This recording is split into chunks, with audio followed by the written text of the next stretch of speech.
When leadership becomes personal validation, nations pay the price. What happens when royal privilege becomes obsession? One king married 6 times to satisfy his ego. One queen's life became a chessboard of betrayal. And one prince gave up a crown for love and infamy. Power, desire, and narcissism collide in The Crown Is Mine. But the modern world produced something even worse. Henry VIII, 1491 to 1547. Henry VIII's early reign showed promise, but his narcissism intensified as power accumulated.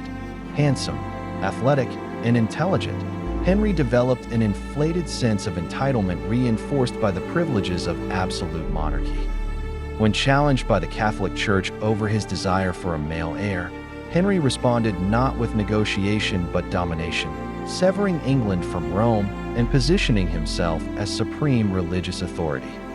Henry VIII's divorces weren't just personal, they changed the religion of a nation forever.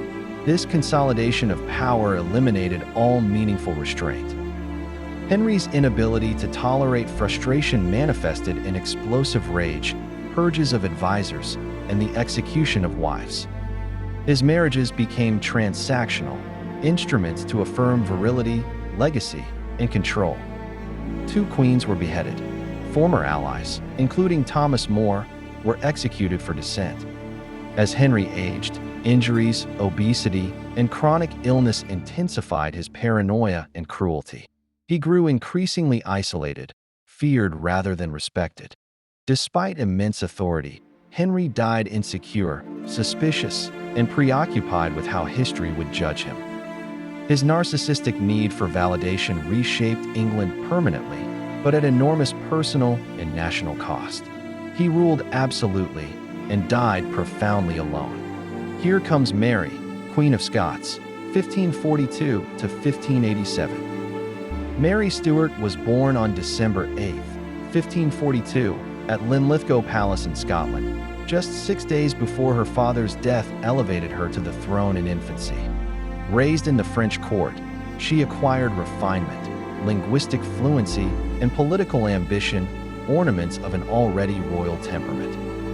Her early life was gilded, but it set the stage for tragedy, destined for power, yet unprepared for political reality. Mary's return to Scotland in 1561 came at a disastrous moment. During her absence, Scotland had embraced Protestantism, undermining her legitimacy as a Catholic ruler.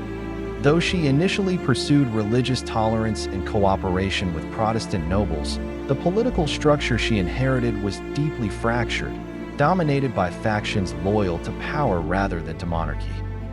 Mary's personal life proved inseparable from her political downfall. Her second marriage to Henry Stuart, Lord Darnley, in 1565 was intended to strengthen her claim to both the Scottish and English thrones. Instead, Darnley revealed himself to be immature, paranoid, and increasingly unpopular. His participation in the murder of Mary's private secretary, David Rizzio, carried out near her bedchamber, shocked the kingdom and exposed the instability at the heart of her rule. Mary's life reads like a spy thriller, betrayal, imprisonment, and a public execution that shocked Europe. Darnley's own suspicious death in 1567, when his residence at Kirk O'Field was destroyed by an explosion, deepened the crisis. Mary's decision to marry James Hepburn, Earl of Bothwell, only 3 months later, widely believed to have orchestrated Darnley's murder, alienated the Scottish nobility entirely. Whether coerced or complicit, the choice reflected a ruler guided more by desperation and self-belief than by strategic caution. Within months, noble opposition forced Mary's surrender at Carberry Hill and her imprisonment at Lechleven Castle. She was compelled to abdicate in favor of her infant son, James VI, initiating an 18-year descent into captivity and political irrelevance. Seeking refuge, Mary fled to England, hoping for protection from her cousin, Queen Elizabeth I. Instead, she became a dangerous rival claimant to the English throne. Her involvement in the Babington Plot, a conspiracy to assassinate Elizabeth and install Mary as queen, sealed her fate. Tried for treason, She was executed by beheading on February 8, 1587, at Fotheringhay Castle. Mary's story illustrates how royal narcissism, the belief that birthright alone guarantees authority, can erode legitimacy, shatter alliances, and ultimately destroy both power and life. Duke of Windsor, Edward VIII, 1894 to 1972. Edward Albert Christian George Andrew Patrick David, born June 23, 1894, was shaped from birth by royal expectation as the eldest son of King George V and Queen Mary. He served during World War I and gained popularity for his charm, charisma, and modernizing presence. Yet beneath the public appeal, Edward's personal indulgence and fixation on self increasingly conflicted with the demands of monarchy. His affairs and erratic conduct alarmed political leaders and family members alike, foreshadowing future crisis. When Edward ascended the British throne in January 1936, he was expected to embody stability and continuity.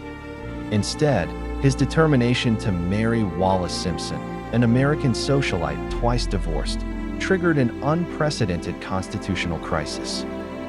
As head of the Church of England, the monarch could not marry a divorced woman with living former spouses, and the British government warned that Simpson's presence as queen would fracture national unity.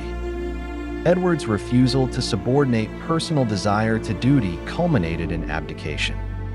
On December 10, 1936, Edward relinquished the throne in favor of his younger brother, who became King George VI.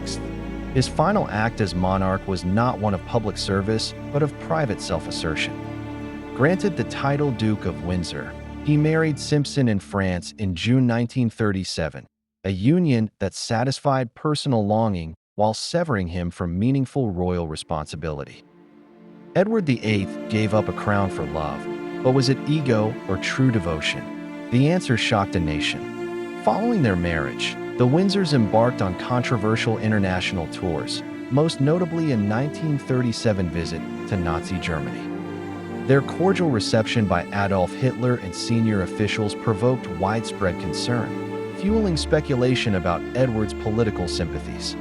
British authorities had discouraged the visit, wary of its propaganda value and the Duke's apparent admiration for Germany's economic revival amid rising global tension.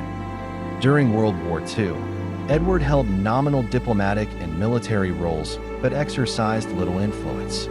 His perceived leniency toward fascism and detachment from serious leadership further eroded trust. After the war, the couple lived largely in exile, first in the Bahamas and later across Europe, removed from the power and relevance Edward once possessed. Edward died on May 28, 1972, in Paris at the age of 77, largely estranged from the monarchy he had abandoned. His legacy is one of fascination rather than respect, a king without a crown, remembered less for achievement than for abdication. His life illustrates how narcissistic prioritization of self over collective responsibility can lead to isolation and historical ambiguity. Royal power isn't just about duty, it's about obsession.